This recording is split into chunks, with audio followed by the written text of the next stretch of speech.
Bonjour à tous à nouveau. On reprend ce cours sur l'histoire de l'espace rural français et des pratiques agricoles. Nous en étions rendus à la quatrième partie, hein, la partie sur la Renaissance, 1450 à 1600. Alors, on est passé sur une époque qui était un peu plus trouble avant 1450, c'est-à-dire que bah voilà, il y a les événements de la guerre de 100 ans qui se déroulent en France, et forcément derrière, il va falloir trouver une organisation et reconstruire le pays pour à nouveau réatteindre un certain niveau au niveau agricole. Effectivement, cette agriculture est, quand même l'économie de base de l'État, hein, du Royaume de France. À l'époque, il y a très peu d'industries, voilà, des manufactures très peu nombreuses, ne parlons pas d'autres secteurs d'activité aujourd'hui qui existent, qui n'existaient pas à l'époque évidemment. Donc on est vraiment centré sur l'agriculture. Donc forcément, c'est, on va dire, ce qui cristallise, toute l'attention, de la part des seigneurs et des grands de ce monde à l'époque, hein. C'est la situation agricole, et donc il va falloir, voilà, améliorer les choses, et vous allez voir que bon, cette période-là porte bien son nom, hein, renaissance, hein, c'est-à-dire renouveau. Et ben, même au niveau agricole, il va y avoir des choses, très importantes qui vont être, mises en place. Alors, se réorganiser suite à la guerre de 100 ans. Profitant de la fin des hostilités avec les Anglais, Louis XI réintègre à la couronne la majeure partie du royaume. Il va rénover l'administration, restaurer l'ordre, créer un nouvel impôt sur le sel qui s'appelle la gabelle, et également il va décentraliser le pouvoir pour être plus proche des grandes villes en créant des parlements à Bordeaux, Toulouse, Dijon et Grenoble. Alors, sur l'impôt sur le sel, cet impôt-là est très important, hein. Le sel, c'est une denrée primordiale puisque, vous devez sûrement vous en souvenir, le sel, c'est ce qu'on utilise pour conserver, certains aliments, et surtout la viande. Voilà, à l'époque, il y avait pas de frigo, donc bah, le seul moyen qu'on avait, c'était de faire des salaisons, et bah, mettre un impôt sur le sel, c'est pas forcément idiot pour l'État puisque les gens en ont forcément besoin. Par contre, ce qu'on va faire, c'est qu'on va obliger les gens à acheter un certain, nombre de kilos de sel par personne, pour pouvoir, effectuer des salaisons. Donc on n'a pas le choix, on est obligé de payer cette gabelle-là qui va peser très, très lourd, hein, sur les finances des ménages. Et également donc décentralisation, c'est-à-dire qu'on va essayer d'être plus proche des territoires, hein, on va donner des pouvoirs aux territoires, et ça va être pour mieux collecter par exemple les impôts, ou collecter aussi les doléances. Donc on va mettre en place des parlements avec à l'intérieur des parlementaires qui vont être chargés de faire remonter l'information au pouvoir central. Et donc on les installe dans les grandes villes, et donc chaque grande ville a un territoire attribué et est chargé d'administrer ces terres. Les terres ravagées par la guerre et abandonnées sont récupérées par le roi, puis revendues ou affermées aux paysans. Donc là, le roi récupère ces terres, hein, qui ont été reprises aux Anglais, et on va les distribuer donc à des seigneurs. Voilà, comme ça, parce qu'ils ont, par exemple, combattu auprès du roi, ils ont fait preuve de bravoure, donc on leur donne des terres. Et puis également, on va mettre des paysans sur ces terres-là pour pouvoir les cultiver. En cas de dette, il est interdit de saisir les outils d'un paysan. Les droits d'usage des forêts sont réglementés. Donc interdit de saisir les outils du paysan, ça permet au paysan d'avoir toujours ses outils pour pouvoir travailler la terre, ce qui est quand même important. Voilà, donc même s'il a des dettes, on ne peut pas lui prendre ses outils. Et usage des forêts, bah, la forêt, c'est quelque chose d'important parce que le bois, c'est, je vous l'avais déjà dit, hein, c'est la seule source d'énergie utilisable à l'époque pour chauffer. Donc, le bois, c'est un sujet sensible, un sujet d'extrême importance, et effectivement, le bois est détenu en général par le seigneur. Et donc, on va interdire, bon, bah déjà la coupe du bois, ok, et puis dans le bois, il y a les animaux qui vivent. Donc, on va également réglementer la chasse. On va même l'interdire dans certaines régions. Donc, ce qui se passe, c'est que les gens, bah, pour manger de la viande, hein, un petit lapin, enfin un petit lièvre, hein, qu'on attrape, bon, bah, voilà, on va se le manger, tranquillement. Et bah, ça, c'est du braconnage et si jamais les gens, les paysans se font attraper, et ben, ils risquent d'avoir des très, très gros problèmes, hein, donc le voleur, qu'est-ce qu'on lui fait? Ben, on lui coupe la main, tout simplement. Voilà. Hop, petite pause. Alors on continue du coup, petit b, brève crise et retour à la situation normale, donc comme d'habitude au niveau économique dans l'histoire, hein, ça oscille. C'est-à-dire qu'un coup, eh ben, c'est plutôt une bonne période et puis un coup, ben, ça rebaisse, hein, crise, alimentaire, famine et cetera et cetera. Et puis après on remonte et puis après ça rebaisse. Donc c'est quelque chose d'assez normal. Et là, une crise entre 1480 et 1482 à cause, du climat, voilà, crise climatique terrible avec un froid intense durant l'hiver, 80-81, puis suivi de pluies importantes et d'orages d'été, au printemps et enfin des pluies torrentielles en janvier 1482. Donc là, en fait, ce qui se passe, c'est souvent les crises climatiques comme ça qui sont, assez soudaines et qui durent sur, quelques années, hein, ça peut durer de 2 à 3 à 4 ans, parfois. Ces crises-là sont souvent liées à des, événements naturels et notamment, on n'y pense pas souvent, mais le volcanisme. Donc on sait en fait que dans ces eaux-là, hein, autour de 1480, il y a eu, un volcan qui a, explosé, en Indonésie et bah, le panache de fumée, de cendres, qui est monté haut dans l'atmosphère, va bloquer en fait les rayons du soleil et va, provoquer un mini refroidissement climatique. Donc ça, c'est des choses, voilà qui existent de manière assez régulière et donc, on sait aussi que, la Révolution française, hein, 1489, le point de démarrage, c'est une crise alimentaire et ben c'est lié aussi à un événement climatique, voilà, à un volcan, heu, qui a été en activité pendant très, très longtemps et qui a créé un mini refroidissement et donc de mauvaises récoltes, sur, les années de la Révolution française. Alors, les réserves de grains sont épuisées rapidement, les récoltes sont médiocres, donc forcément, il y a les famines et les épidémies qui renaissent. Louis XI, par l'instauration de la liberté de circulation des blés, permet aux régions les plus touchées de passer cette période difficile. Voilà, toujours des régions plus touchées que d'autres, voilà, parce que, bah, il y a des régions qui sont de véritables greniers à blé et ça poussera toujours. D'autres régions où c'est un peu plus compliqué. Et donc là, en laissant, la libre circulation des blés, c'est-à-dire en n'imposant pas le péage, et ben, du coup, ça a permis aux gens d'acheter plus facilement du blé et de passer cette période difficile. À l'issue de ce règne, le pays sort de la crise des années de guerre. Il est unifié et structuré, donc on est enfin dans un État, organisé, hein, voilà et heu et uni. Le règne de Charles VIII est libéré des bandes armées, des épidémies et de la famine.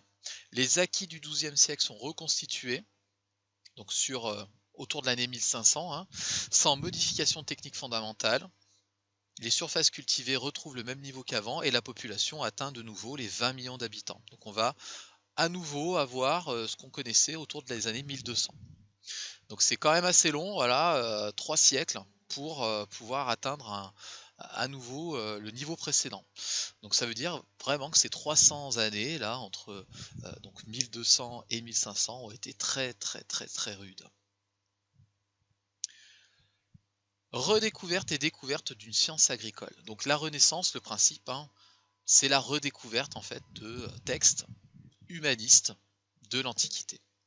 Et donc là, on part, hein, sur Erasme et Rabelais qui se passionnent pour les textes grecs anciens, latins et orientaux conservés en Italie. L'imprimerie leur permet une diffusion rapide.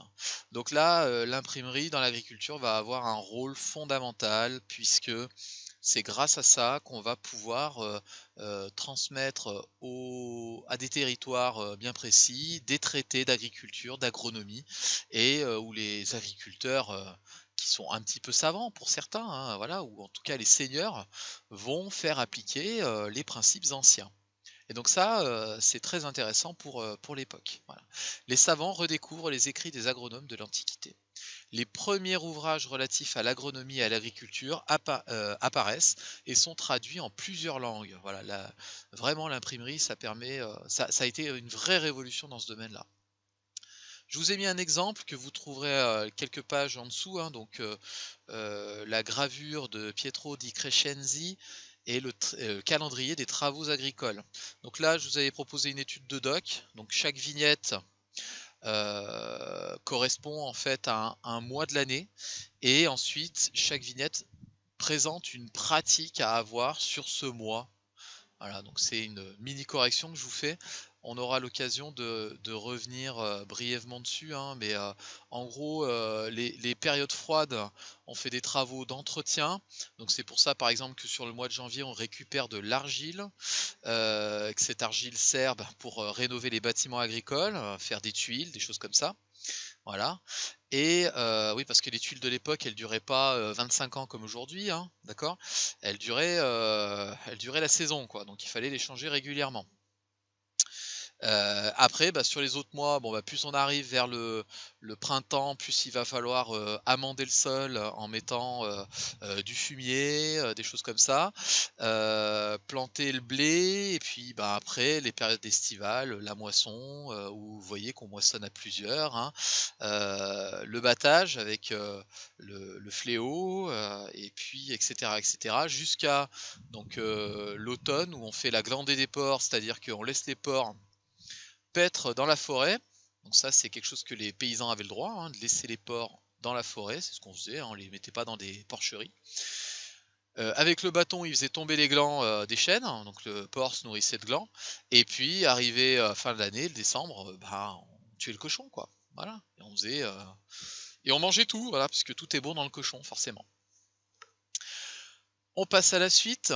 Donc Charles Étienne, médecin du roi, agronome, publie en 1564 La Maison rustique, une encyclopédie qui fait 800 pages sur tout le savoir agricole de son temps. Si vous faites une petite recherche internet sur ce document, vous le trouverez. Vous trouverez l'intégrale, hein, les 800 pages, puisque c'est un document qui est aujourd'hui libre de droit. Il est extrêmement intéressant parce que voilà, il explique vraiment de A à Z comment doit être tenue la ferme. Et donc je vous ai mis pareil un petit extrait qui s'appelle Les poules. Donc c'est de savoir comment est-ce qu'on s'occupe des poules à cette époque-là. Et donc je vous avais demandé de faire un travail de retranscription. La correction est sur la page suivante, je pense que vous l'avez peut-être remarqué. Alors ce travail-là, pourquoi je vous l'ai fait faire? Je le trouve extrêmement intéressant parce que, peut-être que vous allez travailler dans le milieu, du tourisme. Voilà, et il faut, évidemment quand on travaille par exemple pour un musée, une association, qui gère un musée, c'est important quand même d'avoir une connaissance sur, bah, les objets qui sont présentés, dans le musée et les textes anciens permettent parfois de trouver des choses très, très intéressantes pour des en termes d'animation ou en termes de savoir, voilà, pour pouvoir, faire de la médiation culturelle et voilà, cet ouvrage-là, bah, il explique comment on gérait, une ferme à l'époque donc qu'est-ce qu'on voit dans ce texte? On voit que les poules, en fait, c'est l'affaire des femmes, hein. C'est les femmes qui nourrissent les poules, c'est pas les hommes, c'est un métier de femme et derrière, on voit que, bah, il faut vraiment les être soigneux, avec elles. Voilà, on peut pas laisser des poules dans un enclos et puis elles se débrouillent. Donc il faut les soigner, il faut les nourrir, il faut veiller, à ce que, elles se promènent, hein, elles se dépensent, elles se baladent. Il faut faire attention aussi aux nuisibles, qu'elles ne les mangent pas et cetera et cetera.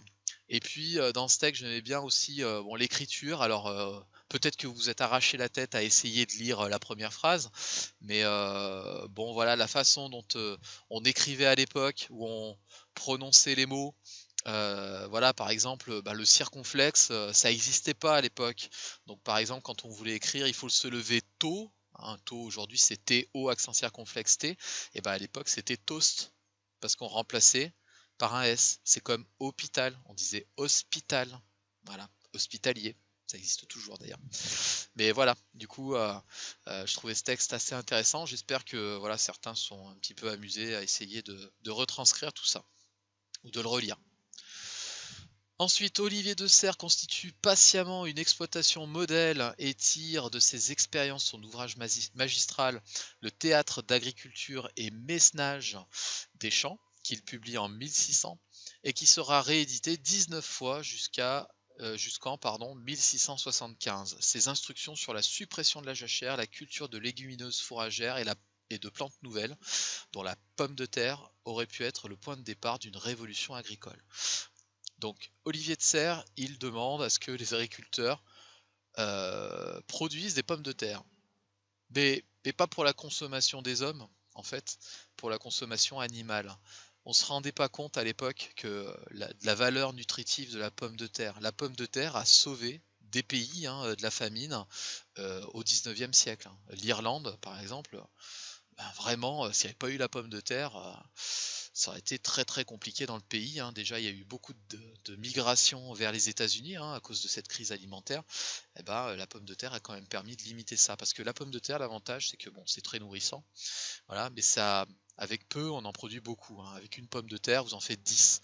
Donc, enfin, quand on multiplie par 10 la production, forcément derrière, ça apporte beaucoup de nourriture. Et en fait, à l'époque, on n'avait pas l'idée de la cuire pour la manger. On la croquait comme ça, c'est dégueulasse, hein, une pomme de terre qui est crue. Et donc on n'allait pas chercher plus loin, on donnait ça aux animaux. À partir du moment où Parmentier a commencé à la cuire, là ça a été une autre histoire, un peu plus savoureuse. Voilà. Alors les plantes nouvelles et les nouvelles productions. Donc les jardins royaux deviennent de véritables œuvres d'art et accueillent les plantes nouvelles originaires d'Amérique. Entre autres, commencent à y cultiver les asperges et les haricots. Donc là, on va récupérer d'Amérique tout un tas de plantes en fait qui sont consommées par les locaux, hein, les Indiens, et on va les amener sur les jardins à la française, mais on va pas s'en nourrir au début. Voilà, on regarde ça un peu bizarre, hein. Par exemple, des tomates, par exemple. Voilà, on doute du fait que ce soit comestible, hein. Donc c'est des plantes ornementales. Le développement du commerce maritime nécessite la production de chanvre pour les cordages. Donc le chanvre, hein, c'est une plante qui fait des grands fils. Donc ça permet de faire des cordes assez solides quand c'est tressé. Cette culture prend encore de l'essor dans tout l'ouest de la Bretagne. À l'époque, les grands défrichements du Moyen Âge, la vigne avait conquis les régions extrêmes au nord, en Champagne et dans la vallée de l'Oise et de l'Aisne. Donc ça, c'est vraiment le nord de la France. Et sur les flancs sud et sud-est des coteaux où elle échappe aux gelées de printemps. Donc évidemment, la vigne, c'est quelque chose d'important puisque la consommation de vin en France est très importante. La guerre avec les Anglais avait mis un frein à cette expansion et aussi fait décliner le commerce des vins de Bordeaux, donc 850 000 hectolitres en 1300, moins du tiers en 1560. Mais vers 1560, la production se rétablit puis explose sur la côte atlantique, à La Rochelle et à Nantes, avec le muscadet très prisé des peuples nordiques. Donc les peuples du Nord en fait aiment bien les vins sucrés. Et donc ça passe beaucoup mieux, hein, les Nordiques consomment de l'hydromel et l'hydromel c'est de l'alcool de miel donc forcément ça doit être sucré. Voilà, du coup le muscadet qui est un vin blanc fruité, ils apprécient particulièrement. Toute la bordure atlantique se couvre de vignobles et s'enrichit du commerce du sel. Toujours ça grâce à la gabelle, bien entendu. Au sud, le pastel cultivé sur tout le pourtour du bassin méditerranéen, plante fourragère et mellifère, mais aussi utilisé par les teinturiers pour obtenir toutes les nuances du bleu. Donc à l'époque, c'est une plante qui permet de faire le bleu. Le bleu n'existe pas au naturel, donc il faudra attendre le pastel. Alors le pastel, c'est quelque chose dont la culture est pas forcément simple et le rendement n'est pas forcément non plus important. Il faudra attendre d'avoir de l'indigo. Et l'indigo, ça vient pareil des cultures d'Amérique. Donc ça connaît un essor étonnant durant 60 ans. Alors les vêtements bleus, c'est des vêtements qui valent très cher, forcément, puisque c'est une couleur rare. Au début du XVIe siècle, dans le triangle Albi-Toulouse-Carcassonne, fait la fortune des commerçants toulousains, puis décline brusquement à cause des guerres de religion et de l'introduction de l'indigo venu d'Amérique. On s'y réfère depuis comme à un âge d'or, celui des coques de pastel, les précieuses cocagnes, et donc au pays de Cocagne. Donc de l'indigo, hein, qu'on a récupéré d'Amérique, est venu le terme pays de cocagne. Un pays de cocagne, c'est un pays d'abondance, voilà. Et donc l'Amérique était un territoire d'abondance puisque il y avait des choses qui étaient absolument inconnues. Et donc l'indigo a vraiment été une révolution puisque du coup, ça a permis à des personnes un peu plus modestes, hein, à des bourgeois, des petits bourgeois, de s'habiller en bleu aussi. En même temps, la Normandie et l'Ouest bocagé, peu enclins à se ruiner pour s'approvisionner en vin, impossible à introduire localement, se mettent à planter des pommiers et des poiriers et à fabriquer du cidre et du poiré qui deviennent leur boisson de prédilection. Donc toujours aujourd'hui en Normandie, hein, le cidre est quelque chose d'assez réputé et renommé. La culture du sarrasin ou blé noir originaire d'Europe centrale se répand dans les régions aux sols acides comme en Bretagne et dans le centre et complète l'assortiment des céréales classiques sous forme de galettes ou de bouillies. Donc le sarrasin, hein, la fameuse galette au sarrasin que les Bretons affectionnent, et ben voilà, ça date aussi de cette époque-là, quoi. Voilà, la culture du sarrasin, une céréale qui est de couleur sombre. L'élevage ovin, donc les chèvres, les moutons, régressent un peu après l'apogée de la fin du XVe siècle dû aux friches des cultures abandonnées durant la guerre de Cent Ans. Il faut toujours en France rentrer les moutons le soir, contrairement à l'Angleterre qui a éradiqué le loup depuis longtemps. Donc il y a des loups en France, on les chasse bien entendu, et il faut les rentrer tous les soirs, sinon il y a des risques qu'ils se fassent égorger par des loups. L'artichaut, connu depuis le XIIe siècle, ne figure que sur les tables des riches, comme celle de Catherine de Médicis, dont c'est le plat favori, qui cuit à crever pour en avoir trop mangé lors d'un repas de noces. Donc, c'est-à-dire qu'elle a fait une indigestion de cœur d'artichaut tellement elle en a mangé. Voilà. Ensuite, on a également le melon, originaire du Soudan et rapporté de Naples par Charles VIII, qui fait les délices des grands qui s'en gavent. Le pape Paul II aurait succombé d'en avoir trop ingurgité et Henri IV en eut une indigestion en 1607. Donc voilà, on voit bien qu'à la table des riches, c'est l'opulence, hein, voilà, pendant que le peuple, bon, bah, se contente un peu des restes. Mais en tout cas, voilà, comme toute nouvelle, tout nouveau produit, on va dire, hein, les nouveaux produits sont forcément chers. Ça arrive d'abord par le haut, c'est-à-dire chez les plus riches, et ensuite ça se répand petit à petit dans la population. Le chou-fleur provenant du Proche-Orient est introduit par les Génois et s'acclimate très bien, même en France. Voilà, donc plein de plantes qui viennent de l'extérieur, qu'on ramène euh, grâce au commerce en fait, hein, voilà, déjà la mondialisation fait son effet. Alors que l'aubergine issue probablement de l'Inde, la scarole et la chicorée sont connues au XIVe siècle, la betterave potagère et le piment au XVe siècle, les plantes ramenées du Nouveau Monde mettent longtemps à se répandre.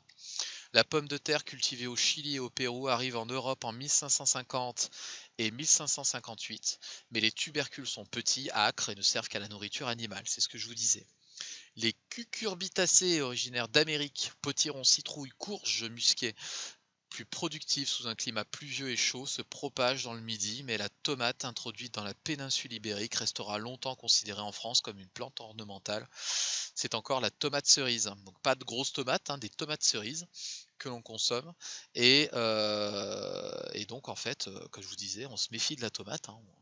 Fruits rouges, c'est un peu bizarre quand même, on va peut-être pas goûter ça. Les haricots, par contre, acclimatés d'abord dans les jardins royaux, se répandent vite, hein, le haricot commun, le haricot d'Espagne et le haricot de Lima. Et enfin le maïs, céréale unique et mythique des civilisations précolombiennes, ne s'implantera que tardivement à la fin du XVIIe siècle dans les régions de Pau, tièdes et humides. Donc là, le maïs, hein, le problème c'est qu'il faut quand même des techniques culturales assez perfectionnées parce que ça demande beaucoup d'eau, le maïs. Et l'irrigation, les techniques d'irrigation ont été un petit peu oubliées, on va dire, à certains moments. Voilà, donc bah, la prochaine fois, on parlera de l'époque moderne. Je vous remercie d'avoir suivi cette petite vidéo. Voilà, écoutez, en tout cas, si vous avez des questions, toujours, hein, je suis à votre disposition. J'espère que ça vous aura intéressé. Et voilà, en tout cas, passez une bonne fin de semaine.